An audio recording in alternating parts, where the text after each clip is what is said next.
This channel is supported by Truefire. Truefire, stop all that. The Truefire All Access membership, they've brought the price down for March Madness, they're calling it. So the cheapest you can get it any time of year is $99. It beats the codes that I normally tell you about. So I just wanted to shout that out here. So you get All Access membership for $99 for the year. You know, get into your Tim Millers, your Robin Fords, there's Larry Carlton stuff on there, there's Eric Johnson stuff on there. Like, all of our favourite players seem to have Truefire courses. Check that out. March Madness, it's mad. One of the most interesting releases of this year, I think for a few reasons, is the MXR Rockman X100. Now, I did a video with it today, and my first impressions with it, actually, I wasn't as impressed necessarily as I had hoped. Now, I think the video that I was going to make on this way back along, if I had got one sooner, was going to be like, this is what there was before digital, right? So this is like an analog solution to the same sorts of things that are solved by digital pieces of gear to this day. Now, here's going to be an intro, sprinkling this in with some Helix Native and maybe some Origin effects, because they're doing all analog stuff, and I thought it might be sort of interesting to talk about some of these bits as well.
So I kind of thought that the MXR Rockman could maybe be something that would be useful as like an analog solution, practicing at home, or if you needed something that could go direct. However, I think it's a little bit too niche of a thing. So really what this pedal will do is that 80s sound very well. Now, that 80s sound, I think, in a mix, particularly the clean guitars, I think are pretty cool, and those are sort of, I think, useful tones quite a lot of the times. Going for like the Lukather Landau sort of processed 80s tones, I think this will be a useful pedal for that.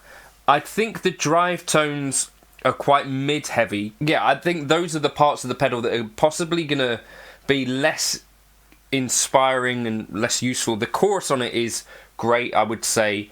But yeah, that's kind of what I've taken away from it, and it's not the sort of pedal that I would use as much as necessarily I initially thought, because it's like, I really like some 80s tones, I really like the clean sort of processed thing, but when it comes to the drive tones, it to me does sound a little bit more like, you know, a headphone amp, and quite this mid-heavy thing which doesn't necessarily respond to picking hugely well.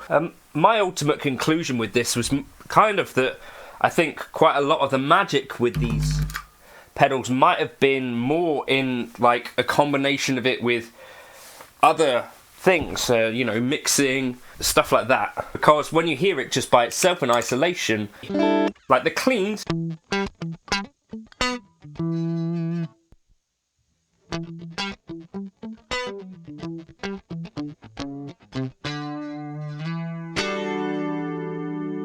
doing a pretty cool thing.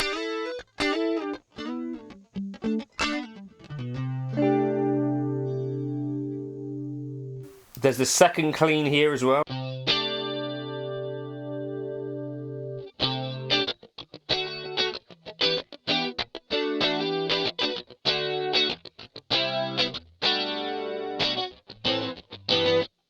But it kind of feels a little bit small, it would be what I would kind of say about it, as an actress said to a bishop.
Particularly if you back off the...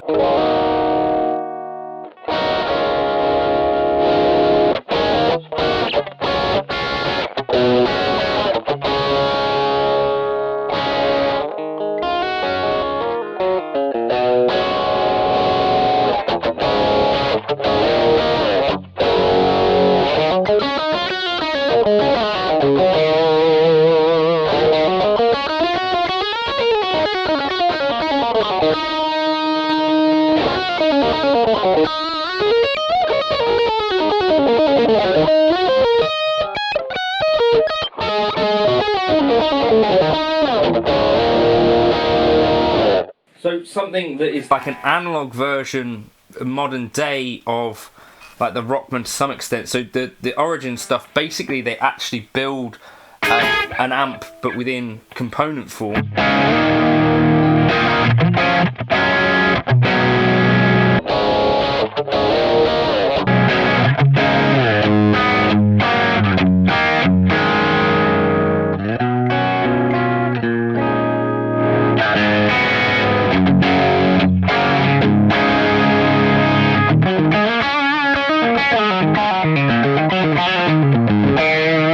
But it doesn't have that same sort of bloatedness to it. If I jump over now to...